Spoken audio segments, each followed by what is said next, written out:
Divisibility rule for 5 ಸಂಖ್ಯೆ 5ರ ಬಾಧ್ಯತೆಯ ನಿಯಮ. ಒಂದು ಸಂಖ್ಯೆಯ ಕೊನೆಯ ಅಂಕೆ 0 ಅಥವಾ 5 ಆಗಿದ್ದರೆ ಆ ಸಂಖ್ಯೆ 5ರಿಂದ ಭಾಗಿಸಿ ಹೋಗ್ತದೆ.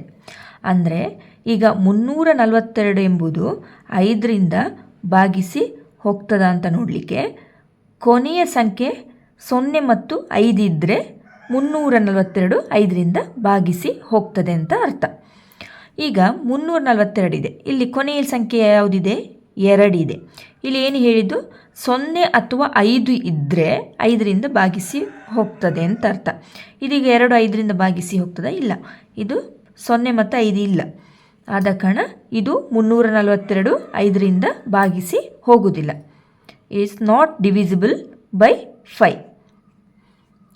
ಮುಂದಿನ ಸಂಖ್ಯೆ 340. ಇದು 5ರಿಂದ ಭಾಗಿಸಿ ಹೋಗ್ತದೆ ಅಂತ ನೋಡಲಿಕ್ಕೆ ಕೊನೆಯ ಸಂಖ್ಯೆ ನೋಡಿ, ಇಲ್ಲಿ 0 ಇದೆ.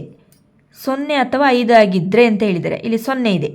ಹಾಗಾದರೆ ಇದು 340 ಈಸ್ ಡಿವಿಸಿಬಲ್ ಬೈ 5. 2315 ಕೊನೆಯ ಸಂಖ್ಯೆ ನೋಡಿ. ಪೂರ್ತಿಯಾಗಿ ಭಾಗಿಸಿ ನೋಡುವ ಅವಶ್ಯಕತೆ ಇಲ್ಲ, ಕೊನೆಯ ಸಂಖ್ಯೆ ನೋಡಿಕೊಳ್ಳಿ. 5 ಇದ್ದರೆ 5ರಿಂದ ಭಾಗಿಸಿ ಹೋಗ್ತದೆ. 2315 ಈಸ್ ಡಿವಿಸಿಬಲ್ ಬೈ 5. ಮುಂದಿನ ಸಂಖ್ಯೆ 9,83,472 ಇದೆ. ಕೊನೆಯ ಸಂಖ್ಯೆ ಏನಿದೆ? 2 ಇದೆ.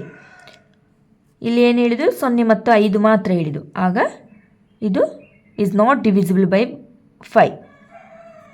ಇಲ್ಲಿ 947 ಕೊನೆಯ ಅಂಕೆ ಯಾವುದಿದೆ? 7 ಇದೆ.